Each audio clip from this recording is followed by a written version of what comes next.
सनसनीखेज खबर propaganda media आपको कभी नहीं दिखाएगा। आप स्क्रीन पे देखिए, आपको पता चल जाएगा ट्रंप ने बच्चों पर लगाई जाने वाली वैक्सीन्स को लात मार के देश से बाहर निकाल दिया। आप ट्रंप के इस न्यूज को देखेंगे तो आपको समझ आएगी कि अभी तक जो बच्चों को 72 शॉट्स लगते थे बचपन में लगाई जाने वाली वैक्सीन, उनमें से अधिकतरों को खत्म कर दिया। 11 वैक्सीन अभी बचा हुआ है। एक्चुअली ट्रंप जब प्रेसिडेंट बनने वाले थे तभी उन्होंने बोल दिया था कि उन्हें लगता है कि ये जो वैक्सीन है इसके खेल की वजह से ही बच्चों में ऑटिज्म आ रहा है और उनका एक सबसे बड़ा काम रहेगा कि इन वैक्सीन को खत्म करना। इन वैक्सीन को खत्म करने के लिए सबसे पहले तो उन्होंने WHO को लात मार के देश से बाहर निकाला, ये खबर आपको पता ही होगी।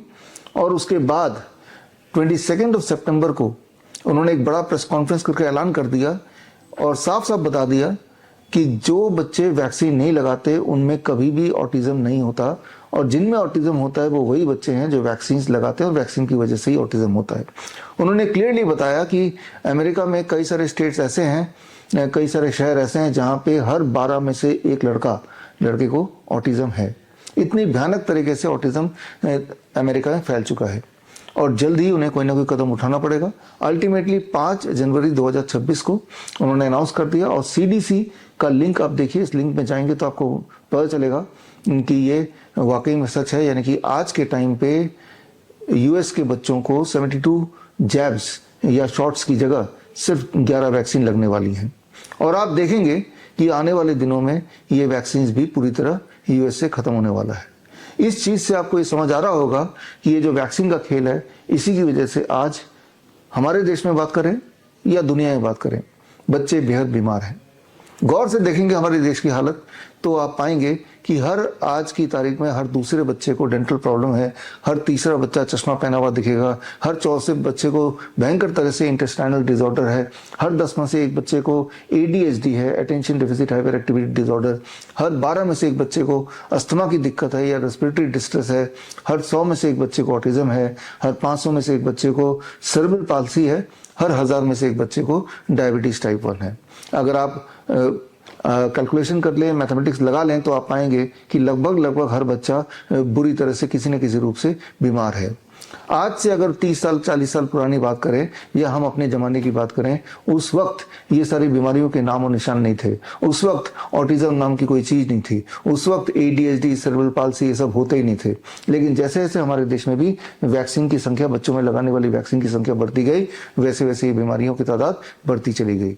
आज की तारीख में जैसे मैंने बताया, हमारे देश में हर 100 बच्चे को ऑटिज्म है, हर 10वें बच्चे को ADHD है। मतलब ये कि 50 लाख ऑटिज्म के पेशेंट हमारे देश में हैं और करीब 2 से 3 करोड़ ADHD के पेशेंट्स हैं।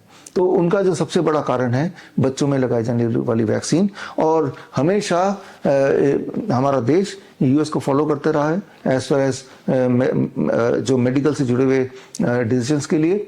क्या अब देश फॉलो करेगा? अब शायद नहीं फॉलो करेगा, क्योंकि अब हमारा देश ये मेडिकल इंडस्ट्री, वैक्सीन इंडस्ट्री का पूरी तरह गुलाम हो चुका है। और इसीलिए आज की तारीख में भी हमारे देश में एक बच्चे को 30 से 40 वैक्सीन तो लगाए ही जा रहे हैं और हालत तो आप देख रहे गंभीर होती जा रही है। जो बात मैंने आज बताई है कोई पहली बार नहीं बताई, याद कीजिए। 30 नवंबर राजीव दीक्षित जयंती के दिन 2025 यानी कि 2 महीने पहले ही मैंने ये किताब रिलीज की थी, ऑटिज्म से आज़ादी, और इस किताब में सारी बातें लिख दी थी और ट्रंप ने क्या किया, क्या करने वाले हैं और देश दुनिया में किस प्रकार भयंकर रूप से वैक्सीन के खेल की वजह से ये सारा बच्चों में जो एक महामारी आ रही है, बच्चों की महामारी बोल सकते हैं, उसका मेन कारण वैक्सीन और सारे सबूत इसमें दिए ही हैं। और अगर आप में से किसी को ये लगता है कि ये सारा वैक्सीन जो है इनसे बच्चों को लाभ मिला है, आपको लाभ मिला है, तो लाभ मिला है ऐसा आपको बताया जा रहा है, लेकिन क्या ऐसा कोई सबूत कभी किसी ने कभी दिया है? आई एम श्योर कि नहीं दिया है, क्योंकि ऐसा कोई सबूत है ही नहीं। इस पे 23 जनवरी यानी सुभाष चंद्र बोस जयंती के दिन हमने एक बड़ा प्रेस कॉन्फ्रेंस किया, एक बड़ा कार्यक्रम किया दिल्ली में, और उसका लिंक आप स्क्रीन पे देख रहे हैं। इस लिंक में जाके देखेंगे तो सारे सबूत आपको मिल जाएंगे और आप खुद ही कन्विंस हो जाएंगे कि वैक्सीन सिर्फ एक खेल है, मानव को, इंसान को बीमार रखने का एक तरीका है। और हमने 23 जनवरी को ये किताब भी रिलीज की अंग्रेजी एडिशन में, जो हिंदी एडिशन तो 30 नवंबर को रिलीज की, अंग्रेजी एडिशन क्योर ऑटिज्म नाउ ये भी रिलीज किया। और साथ ही में हमने पेश किया हमारे ऐसे बच्चे जो एक टाइम पे ऑटिस्टिक थे बिकॉज द वैक्सीन्स।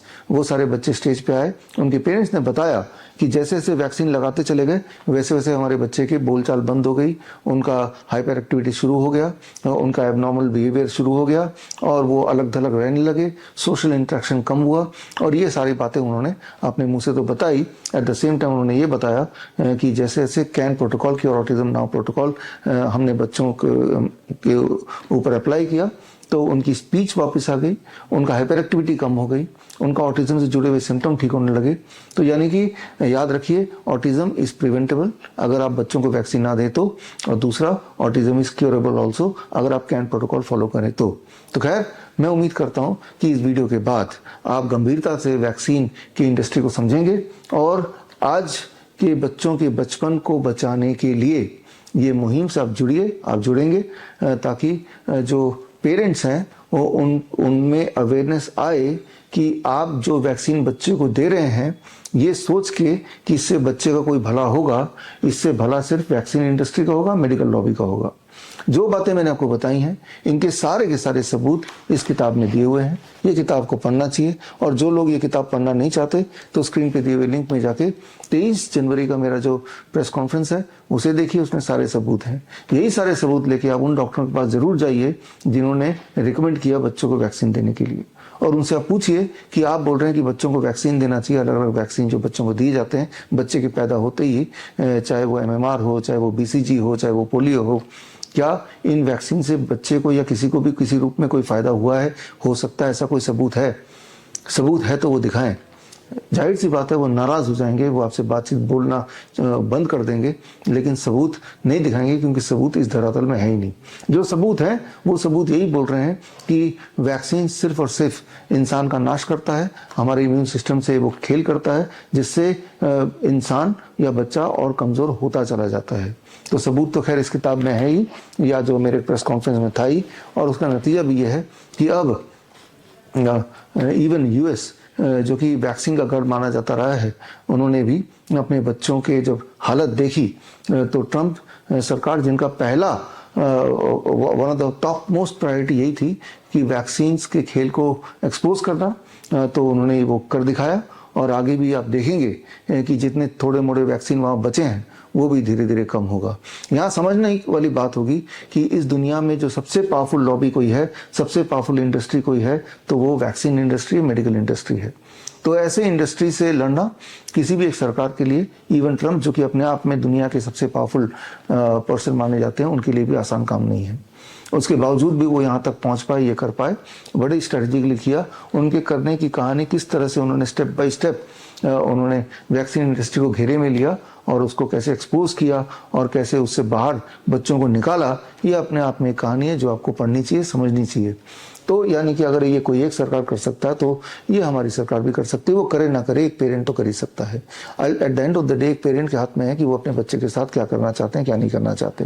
तो ये डिसीजन तो पेरेंट को लेना पड़ेगा। एक तरफ डॉक्टर्स के बोलने पे वैक्सीन लगाए जाओ, और at the end of the day वो सारा असर उस बच्चे पे पड़ता है, और बच्चे पे असर पड़ता है, दुष्प्रभाव पड़ता है, तो वो झेलना पड़ता है पेरेंट्स को। याद रखिए, हर बच्चे को ऑटिज्म नहीं होगा, हर बच्चे को ADHD नहीं होगा, हर बच्चे को न्यूरो डेवलपमेंटल डिसऑर्डर नहीं होगा। लेकिन एक बात तो सच है कि हर बच्चे को वैक्सीन का दुष्प्रभाव किसी न किसी रूप से होगा। किसी के बॉडी में ट्यूमरस ग्रोथ हो सकता है, तो किसी के इंटेस्टाइनल डिसऑर्डर हो सकता है, किसी को न्यूरो डेवलपमेंटल डिसऑर्डर होगा, तो किसी को ऑटोइम्यून डिजीज होगा। कुछ ना कुछ तो किसी न किसी रूप में बच्चे में उसका असर या उसका जो बुरा असर वो दिखेगा ही दिखेगा। तो खैर, आप हमारे इस कैन मुहिम से जुड़िए, can cure autism now protocol से, ताकि हमारे देश में जो ADHD और ऑटिज्म वाले बच्चे हैं उनको हम कोई रिलीफ दे पाएं। और अगर आपके आसपास भी ऐसे कोई बच्चे हैं तो सिर्फ उनको इतना करना है कि उनको हमसे जुड़ना है। हमसे जुड़ने के लिए स्क्रीन पे दिया हुआ लिंक है, इस लिंक में जाके एक फॉर्म भरेंगे तो हमारी जो ऑटिज्म की स्पेशल डॉक्टरों की टीम है उनसे संपर्क में आएगी, और आने के बाद उन बच्चों को घर से आना नहीं है हमारे पास, उन बच्चों को घर पे रहते हुए घर के सामान से ही बच्चों का लाइफस्टाइल को चेंज करना है। और हमने ये देखा है कि बच्चे जब ये कैन प्रोटोकॉल अपनाते हैं, जो सुबह से लेकर शाम तक का एक पैटर्न होता है, एक टाइम टेबल होता है। सुबह ग्राउंडिंग करना, धूप में जाने से लेके, नीम के पाउडर को पीने से लेके, पानी में घोल के, कुछ प्रोबायोटिक ड्रिंक्स हैं जो घर पे ही बनाने होते हैं, और कुछ चीज़ों को छोड़ना होता है जैसे dairy product, animal food, fast food या गेहूँ। जब ये बच्चे करते हैं तो हर दिन बच्चे में पॉजिटिव डेवलपमेंट आता है, क्लियर कट डेवलपमेंट आता है। और कुछ दिनों में काफ़ी बच्चे तो इतना ठीक हो जाते हैं या पूरा ही ठीक हो जाते हैं कि वो नॉर्मल स्कूल में नॉर्मल बच्चों की तरह जाने लगते हैं।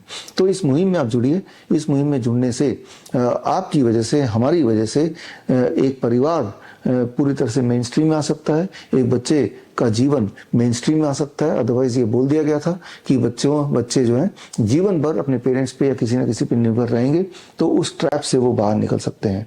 तो मैं उम्मीद करता हूँ कि इस वीडियो के बाद आप जुड़ेंगे। जुड़ने के लिए सिर्फ इतना ही करना है, या तो ये किताब पढ़िए या स्क्रीन पे दिया हुआ जो लिंक है उस लिंक में जाके उस वीडियो को देखिए, और साथ ही में आपके आसपास देखिए ऐसे बच्चे जो एबनॉर्मल दिखते हैं, न्यूरो डेवलपमेंटल डिसऑर्डर के पेशेंट दिखते हैं, उनके पेरेंट्स को हम तक कनेक्ट कीजिए। याद रखिए, हमारा जो ऑटिज्म का मुहिम है ये पूरी तरह से मुफ्त है। इस मुहिम में जुड़ने के बाद 1 महीने तक हम व्हाट्सएप ग्रुप के माध्यम से बच्चे को मॉनिटर करते हैं, डेली, हर दिन मॉनिटर करते हैं, कई बार 24 घंटे मॉनिटर करते हैं। और मॉनिटर करके बच्चों के पेरेंट्स को हम ट्रेनिंग देते हैं, क्या करना है, कैसे करना है, क्यों करना है, कितने टाइम तक करना है, और उसके जो रिजल्ट्स हैं उनको भी कलेक्ट करते हैं। इस किताब में ऐसे ही 1001 बच्चों के ऑब्जर्वेशन स्टडी दिया हुआ है, और उस स्टडी को आप देखेंगे तो आप पाएंगे कि वाकई में ऑटिज्म और ADHD क्यूरेबल है, ठीक हो सकते हैं। वो सारे सबूत इसमें डाले हैं। जो लोग मुझे सुन रहे हैं, अगर आप में से कोई ऐसे भी हैं जो हेल्थ मिनिस्ट्री से जुड़े हुए हैं या मेडिकल एसोसिएशन से जुड़े हैं, तो मैं आपका स्वागत करता हूँ। आप आइए, हमसे जुड़िए, और हमारे जो सबूत हैं उसका डिटेल, पूरा डिटेल, एक पेशेंट का पूरा डिटेल, यानी कि उनका एड्रेस, उनका फ़ोन नंबर, उनके पहले के रिकॉर्ड्स, उनके अभी के रिकॉर्ड्स, उनके वीडियो, सारा कुछ हमारे पास है, और हम उनको आपको देने को तैयार हैं, इस उम्मीद से कि जब आप देखेंगे there is now a solution to the disorder which is otherwise told to be non curable, अब वो ठीक हो सकता है। तो काम सिर्फ इतना रह गया है कि आप और हम मिलके इस कैन प्रोटोकॉल को उन बच्चों तक, उन पेरेंट्स तक पहुंचाएं। और मेरे छोटी सी टीम के लिए इतने बच्चों तक पहुंचना, लाखों करोड़ों बच्चों तक पहुंचना पॉसिबल नहीं। हम तो कुछ हजार बच्चों तक पहुंच पाए हैं, लेकिन जाहिर सी बात है आप भी अगर इसमें जुड़ जाएंगे तो हम कुछ और एडिशनल बच्चों तक पहुंच सकते हैं। अगर आप हमारे डॉक्टर्स की तरह certified autism and ADHD reversal expert बनना चाहते हैं, तो स्क्रीन पे दिए हुए लिंक में जाके आप हमारा CAAR, that is certification in autism and ADHD reversal 1 month online program join कर सकते हैं। और उसके बाद इंडिपेंडेंटली जिस तरह से हम बच्चों को ठीक कर रहे हैं, आप भी ठीक कर सकते हैं। तो इस मुहिम से जुड़िए, क्यों ना हम एक बच्चे को इस ट्रैप से बाहर निकाल के एक मेन स्ट्रीम में, नॉर्मल स्ट्रीम में लेके आ जाएं। All the best, thank you, जय हिंद। बड़ी से बड़ी बीमारी का आसान से आसान इलाज घर बैठे ही हो सकता है। अधिक जानकारी के लिए कॉन्टैक्ट करें nearest Dr. BRC Clinic @ home।